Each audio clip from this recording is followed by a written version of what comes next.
Welcome to the Ocean Community 50 Under 50 series, presented by the Ocean Community Chamber of Commerce. The road to success starts at Valenti family of auto dealerships, and visibility along the journey increases greatly with the help of 321 Media. Hello, everybody, and welcome back to the Ocean Community Chamber of Commerce's 50 Under 50 celebration, brought to you by Valenti family of dealerships and 321 Media.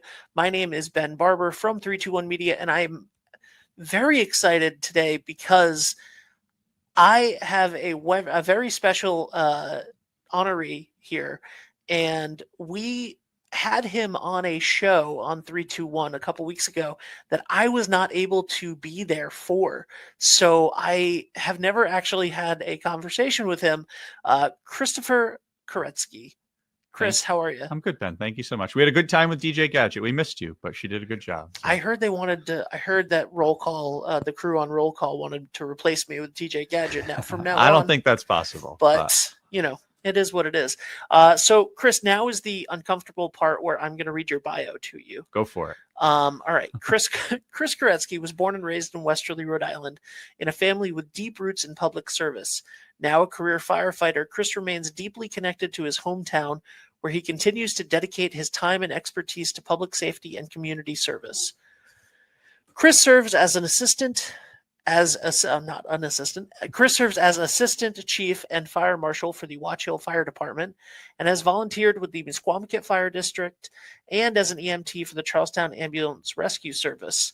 He also works per diem as a 911 dispatcher at Westerly Ambulance, and is an instructor with the Rhode Island Fire Training Academy. Man, what else do you do? Every day is a busy day. In his ongoing commitment to professional development and leadership, Chris is a fellow in the Emerging Leaders Program with the National Fallen Firefighters Foundation. That's a mouthful. National Fallen Firefighters Foundation, and serves on the Rhode Island Southern Firefighters League board.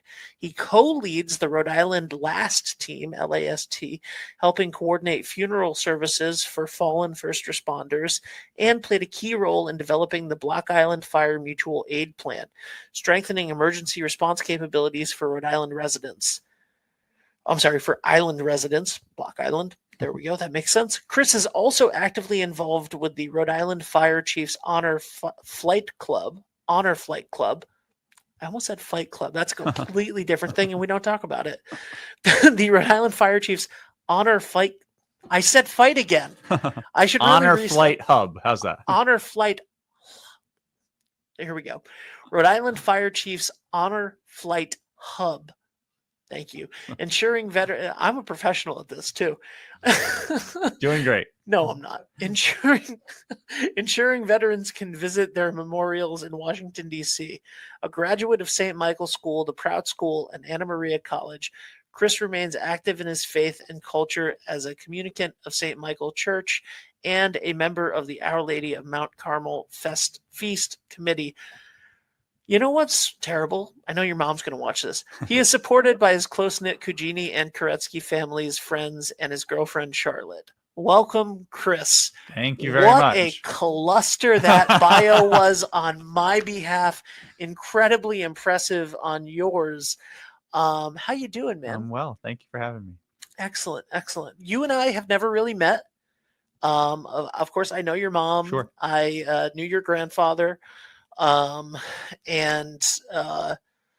was one I was looking forward to that I marked down as, like, I've mentioned, there are people on the 50 Under 50 that I know really well and I've known for 20 years, and I'm excited to have conversations with them. Huh. There's people like your friend Travis who walked in here that I've never heard of before in my life and like fell in love with while talking to him because he's just amazing. He wants to come back on another show, so you're going to invite him back. Oh yeah, he has to come back. Exactly. He absolutely has to come back, and he has to come back for an episode of Roll Call. Yes, so that Chief Gingerella can roll his eyes because we have another firefighter or EMS person. Exactly. Yeah. But by the way, playfully. Yes, we all get along. Playfully roll his eyes very well. He loves them. But you are someone that I know a lot about, but have never met really. So other than 2 seconds while Sure. I was leaving the other day. No worries. So you grew up here, I did. and then you decided to dedicate your life to public service and to firefighting and EMS and everything that you do. Sure. Well, thank you. What got you into that? Yeah, so definitely grew up in Westerly, have a lot of family roots, as a lot of people know about. And so my grandmother's father, so my great-grandfather, started the Ashaway Volunteer Fire Association, was the first fire chief following a fire in their home, my grandmother's home in Ashaway. And so her brother then became the fire chief after him. And then my dad's brother was a volunteer firefighter growing up. So as my dad used to say, there are some folks that are born with the fireman's gene. He didn't get one, but I got two. So that's been sort of the life's passion, if you will. I was honored to receive a couple years ago the Distinguished Young Alumni Award from Honoree College, and Chief Jerry Dio, who was the chief in Worcester, was on the board of trustees. Got the honorary degree the year I was there, and one of his quotes that lives through the city is, "It's great to work in a profession that is your life's passion." And that time moves by so quickly during that time. And so I connect with that, this is my passion, both on the career side as a career firefighter now, and then my legacy of volunteer service here in Southern Rhode Island brings that all together. So went to St. Michael's School, as you mentioned. I remember growing up, kindergarten through, hearing the fire whistle go off and counting the box number to know where the fire was, not listening to what they were talking about math or English or whatever.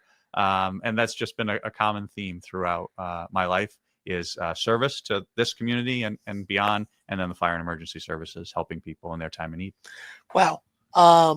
We have a similarity in that in elementary school, we were very distracted by the fire alarms going off outside. Sure. But mine was just sheer panic and just sheer panic attacks. I was jealous they were going somewhere, and you're like, I can go help, and I'm like, get me as far away from that as possible. Sure. So yeah, that's just that's incredible. But seriously, that's something I think about all the time, is just sitting in school going like, please don't let there be a fire alarm today. And you're like, I'll put it out. Yeah, I'll put it out. I'm here. I want to go. I want to go. I know I'm 7, but I want to go fight the fire. Okay. So you've gotten awards, as you said. You also were a recipient last year or the year before of the Fred Stanley award. Sure. Yeah. This past year. Okay. Tell me about that. Yeah. So Chief Stanley encouraged me, probably 10 years ago. He was a longstanding president of the Rhode Island Southern Firefighters League, which we talked about on roll call. Was a longtime chief in Hope Valley, and went to a meeting for whatever reason. And they were in between secretaries. And he said, will you take some meeting notes for me? So I took some meeting notes on a Monday night meeting, typed them up and sent them back to him on Tuesday morning. And then he invited me back to the next meeting. And 10 years later, I'm about to start my next term in June as the secretary of the board of the Rhode Island Southern Firefighters League. So, over that time, I've developed a great relationship with the members of the board and the chiefs and the members of the 28 agencies that we represent, and have spearheaded a lot of our training, taking over from one of my mentors in Watch Hill, Chief Bob Peacock, who's since retired, ran the training program. I worked with him in that, and then after he got off the board, took that over, and we run a myriad of training programs throughout the year for the firefighters. As you talked about, got the privilege through training to work with Chief Cattell and Chief Hobie in setting up the Block Island Mutual Aid Plan. And so that, combined with the last team and other things, led me to be the recipient of last year's Fred Stanley Dedicated Service Award, which I proudly share with Chief Scott Partington, who's the fire chief in Narragansett. So we were dual recipients last year, and our nominations just closed for the 2025 award. Some great candidates, and that will go to a distinguished, deserving leader in Rhode Island here in June.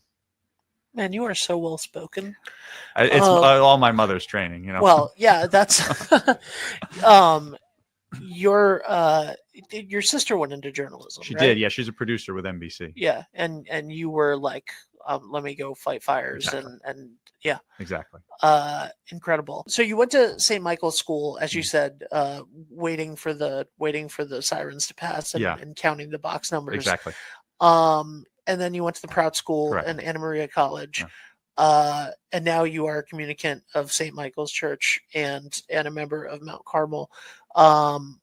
What the like what role does your faith play in helping your community in just your day-to-day life? Like, it seems to be a big part of It your is. Yeah. So I did 17 years of Catholic school. Very blessed and lucky. My parents saw the value in that and sacrificed for my sisters and I to do a Catholic education. I stuck with it. My sister took a little break and then ended up back at high school at Prout. But no, definitely plays a big part. I'm very lucky that St. Michael's Parish has been home since kindergarten.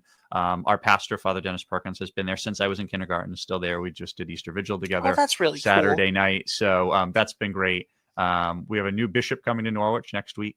But Father Perkins is the vicar for clergy, so he's in charge of priest personnel assignments. So the great thing was you can't move yourself. So hopefully the new bishop agrees to the same. But was involved in building the new St. Michael's Church a little bit and the anniversary committees for there. Certainly spent some time following my family to St. Clair's as well, but St. Michael's always just that draw back to home. Paul Marsiglio, I grew up with his son Adam, and was interested in Mount Carmel back when I was a young kid.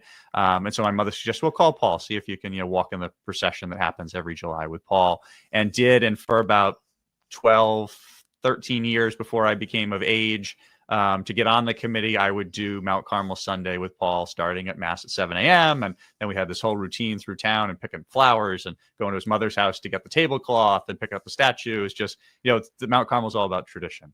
And so then when I graduated college, I got a random phone call from Ed Gradalone that said, you've been selected through the process to become a permanent member of the Our Lady of Mount Carmel Society. So can you come to a meeting tonight at 7 o'clock? I guess. And it's been a great labor of love ever since. And really enjoyed being part of that group and that committee as we prepare now for the 97th procession that'll take place in July. Awesome. It's always nice. It's always a nice thing in the summer.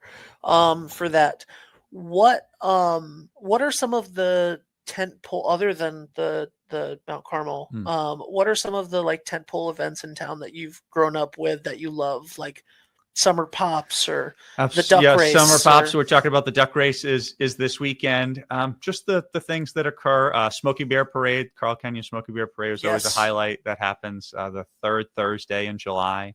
It's okay. Well, it's the third Thursday in July. I get caught in that thing every single third year. Thursday in July, 5 to 8 or 9 p.m. Yes, it's great. It's fantastic. It is. Yeah, that's one of my favorite highlights of the summer. So I'm always like, why are all the fire? Oh, it's Smoky Bear. Okay, yeah. So I remember growing up with that, and now the opportunity to be in it, drive in it, and it's a great time. So I think those are the highlights of the summer. Christmas Pops at the Chorus of Westerly. Now the Light Parade.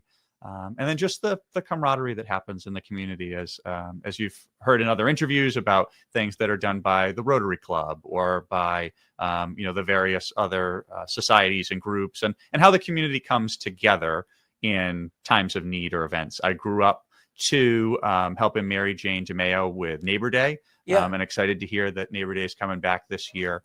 There's another flyer. See, there you go. Ben's got all the data here. So all the PSAs. Yeah, exactly. So, those sorts of community events are the highlights about what makes this community such a great place to live.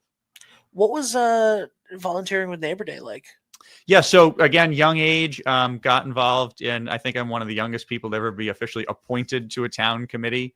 And had the opportunity to help coordinate that event and bring some local businesses together and local people together on the town hall steps. And Neighbor Day, if you read the proclamation, is an event in perpetuity, thanks to the legacy of Mary Jane DeMeo. So it's taken on different forms, but being involved with that and the Love Thy Neighbor and the community service is just a great legacy that she left and has now been passed on to generations that I've been able to receive, and that continues down to the community still today.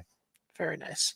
By the way, Grace did text me back and said you were nominated by Anonymous. So yeah, you'll never know. I'll never know. You'll never know. Love that. You'll never know who did it. So Thank you to Anonymous, I guess. You were it says obviously in your bio supported by his close-knit Kujini and Koretski families. Let's talk about the Kujini side Sure. a bit. Sure. Let's just go into it. Your tell me about your mom, your grandparents, Yeah, stuff exactly. like that. So my grandfather did, I'd say 41, could be 43 years as the president of the Westerly Community Credit Union. Definitely not 42 though. It's not 42. It's either 41 or 43. Okay. Odd number. You're retiring in, I believe, 2000. And so he was Mr. Westerly. You could ask people, and that was, you needed to get the seal of approval from several of the legacy Westerly folks if you wanted to do something big. And he was one of those guys. So I can remember going to community events, and my mom was working for NBC when we were growing up in school. My dad has been the COO of the Musqueamachet Club, the general manager there for 30 some odd years since I've been alive. And so we spent a lot of time with my grandparents after school. And I can remember sitting in the parking lot of Gaffney Dolan or Bucko Johnson or Rush Lalaikoi with my sister for hours at a time because my grandparents had to attend somebody's wake. And you think about the Westerly way, in the good and the bad. Not there's a lot of bad, but that's a Westerly thing. You attend the wakes of folks to share your condolences. And so I've picked up that legacy. Unfortunately, go to a lot of them, and they have to explain to people, I got to go to another wake or funeral. And that's what Westerly does, is come together in times of need. So he taught me a lot about that, as did my grandmother. Was very much involved in the Girl Scouts, and they're both Service to Youth Award winners from the YMCA. My mom and my grandfather are the only father-daughter or father-child parent-child group to receive the Westerly Chamber Citizen of the Year Award, Ocean Community Chamber of Commerce Citizen of the Year Award. Thank you. Sorry, Lisa.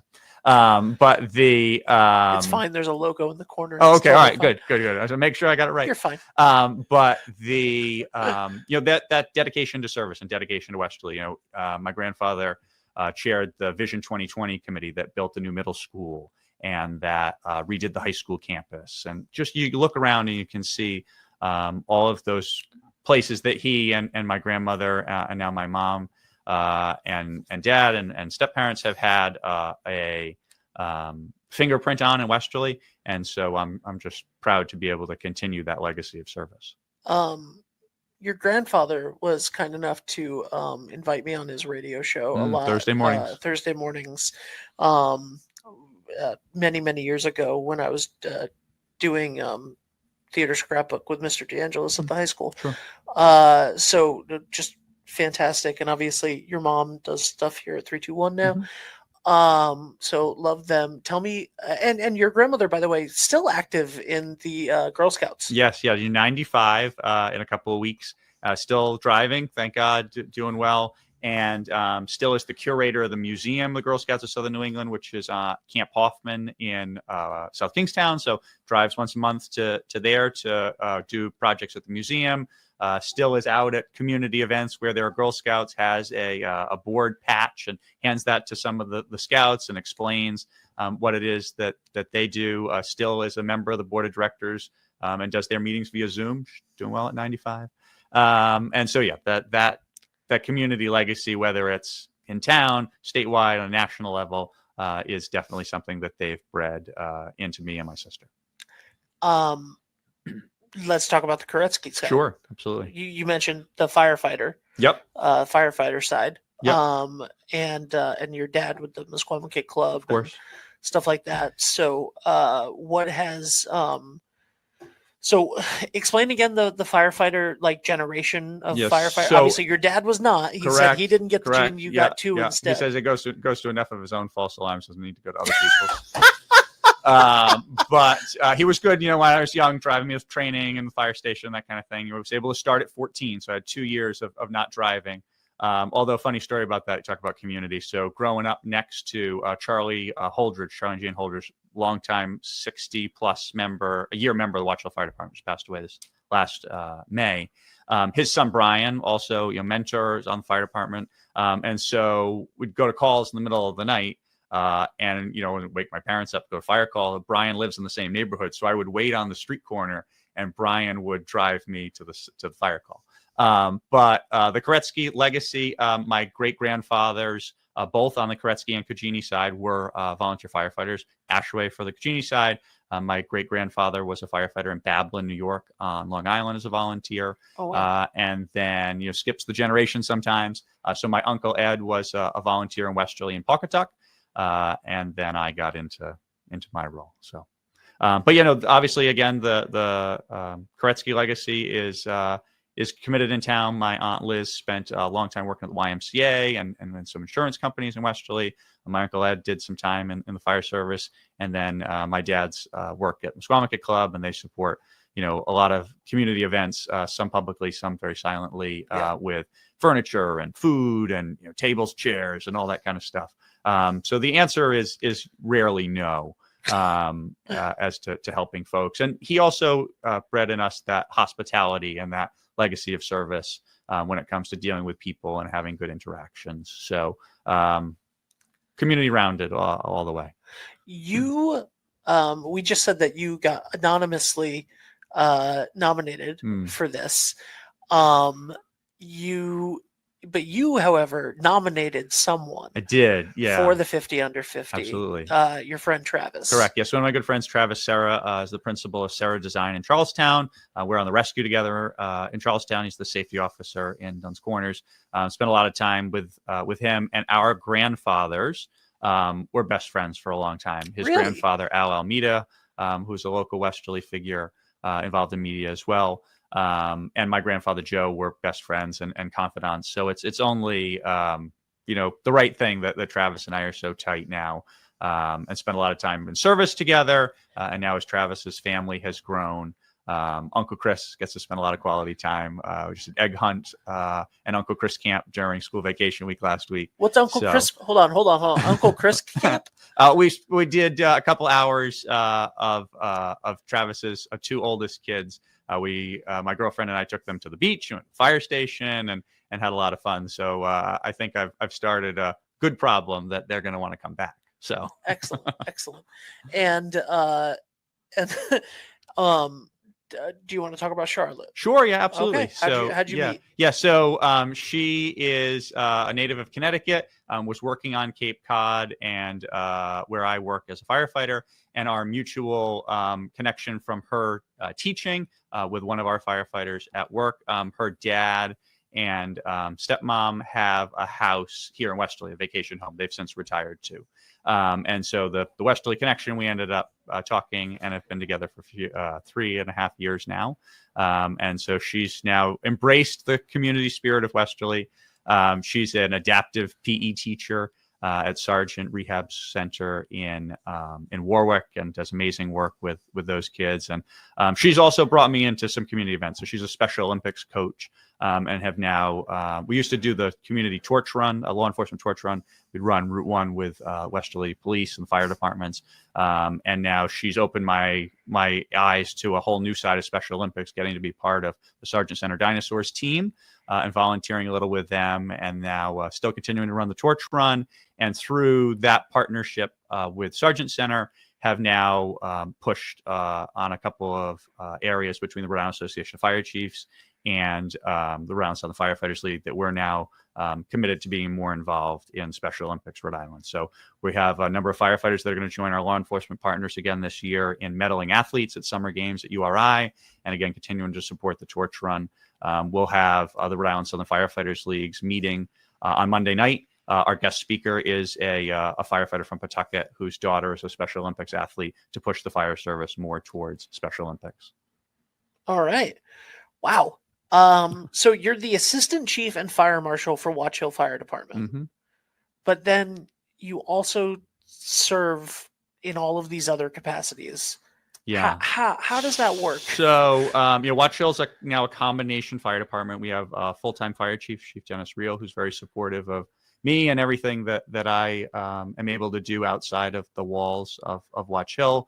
And being able to serve beyond the walls there in our small district brings people together, brings us opportunities for training for our firefighters, but also bring strength to those outside agencies. So I've been involved with Watch Hill since 2011. I got on Muswamaket in 2008 and still happy to be involved with both of those agencies on the rescue in Charlestown to keep up my EMT license originally, but spend a lot of time on their boat and doing technical rescue and extrication, and then having opportunities presented to me and having chiefs that I've been able to work for and in all my agencies throughout my years, never said no. And, whenever I wanted to go to training or get involved in another aspect, whether that's the last team or Southern Firefighters League or anything like that, they always opened those doors to me. And I'm very lucky to have a great national mentor, is Kevin Quinn, who's a retired deputy chief out of South Kingstown. When I was at Prout, I wanted to do a mock DUI crash to educate our students on the effects of drunk driving. So my sophomore year, we did a first ever mock DUI crash at Prout in South Kingstown. Kevin had just retired as a South Kingstown high school guidance counselor, volunteer fire chief. He helped me do that, and we maintained this lasting friendship. And he got me involved with the National Fallen Firefighters Foundation, and continues to push me to do things locally, statewide, and nationally. But the fact that nobody's said no has given me the opportunity to do a lot of cool things. And now I have the opportunity to continue to open those doors for folks. Next weekend, we'll travel to Emmitsburg, Maryland, in the National Fire Academy to do Memorial Weekend, where we'll put about 150 names of fallen firefighters on the wall. Because of Kevin and another mentor, Steve Hay, I've been a family escort now for about 10 years, assigned to a family. And thanks to those guys and the service that we provide there, I've had the ability to bring another 8 or 10 Rhode Island and Massachusetts firefighters there to work as part of that. So a Watch Hill Lieutenant, Reese Harold, is now the deputy director of credentialing. And so, those guys open doors for me. I'm happy to open doors for other people now too. Wow. And talk about the Honor Flight Hub. Yeah, so at Westerly, Is that it right? Right, Honor Flight Hub. Yeah, Westerly Connection. When I wasn't looking at it. That's good. Dave Sales, who was the fire chief in Westerly, is on the board of Honor Flight. George Farrell, who was the Providence fire chief, saw the Honor Flight from another area go through the airport when he was on vacation, and said, if nobody's doing this in Rhode Island, we, as the Rhode Island Association of Fire Chiefs, should do that. So the Honor Flight Hub began. We've taken almost 30 or just over 30 flights, taking veterans to Washington, D.C. on a one-day, all-expenses-paid trip to see their memorials. Started with World War II veterans, has now gone to Korea and Vietnam, and terminally ill veterans from any war. And it's a one-day experience. We start at 5 in the morning or so at a fire station in Warwick, bring them through TF Green, where there's bagpipes and folks greeting them, put them on a flight, sometimes chartered, sometimes a Southwest flight, down to Washington, D.C. or BWI, get on a bus and go through and see the World War II Memorial and the various memorials that are in D.C. We go to the Changing the Guard at Arlington National Cemetery. And then we have a couple of surprises sprinkled in. My favorite is mail call, where we get letters and cards, notes from school kids, unbeknownst to the veteran, and give those to them just like they would have received during their time in service. And then we bring them home to a waiting airport full of folks. So it's 18, 20-hour day. I've been an escort or a guardian for 6 different veterans since my involvement, many of them from Westerly, some from my connection to the fire department. Coach John Stellitano is a Westerly legend, 101 years old, was one of my veterans. We continue to bring those true heroes. Folks look at the fire service and say we're heroes and saving lives and that sort of thing. That's all very nice, but those veterans deserve our utmost respect. So the ability to do that is great. And so anybody has a veteran in their family that wants to come on Honor Flight, certainly get in touch with me. Go on our website, RI Fire Chiefs Honor Flight, and see what it is that we do. We're always looking for volunteers, always looking for sponsors and donations so we can continue that. They took a flight a couple weeks ago, and we have probably a full flight. We chartered a plane for the end of September and continuing that process.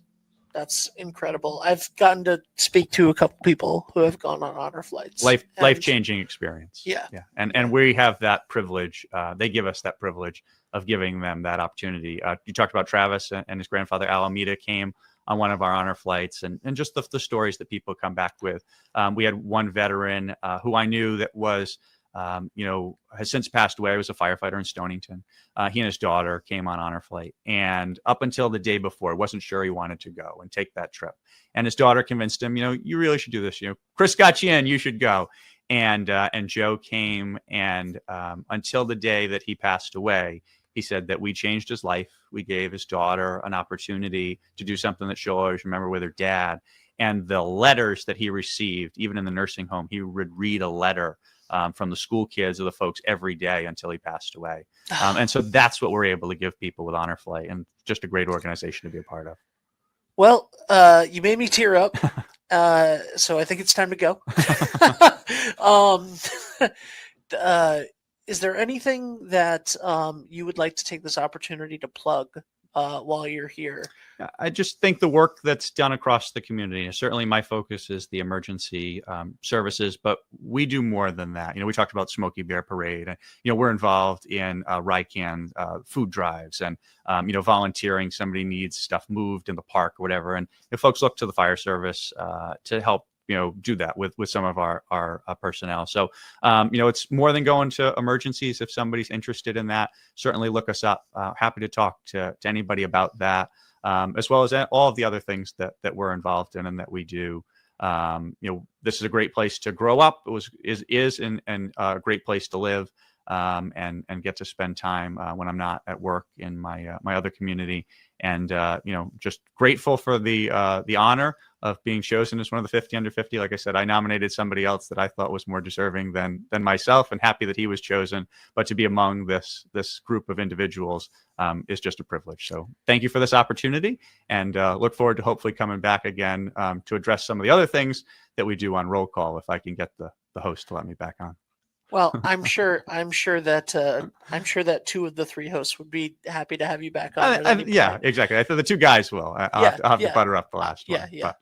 Thanks for the opportunity. Well, again, I have very little to do with any of this other than hosting it, but it was great to talk to you and get to know you a little bit more, and to flub your introduction worse than I have anybody else's with all of the words that I mistook. A lot of acronyms and things in there. So it is, but I messed up a lot of normal words too. So just late in the day. Yeah, it is. Honestly, it's a little late in the day. We can't even say that. People can see the sun outside. Ken had you up early. It was not Ken this morning. It was the chamber. It was the chamber, actually. So, but thank you very much, Chris, for being here. Thank you to Valenti Family of Dealerships for sponsoring the Ocean Community Chamber 50 Under 50 and 321 Media. I will talk to you guys next time. Chris Koretski, everybody. Christopher Koretski. Thank you so much for being here. Bye for now. Have a safe day.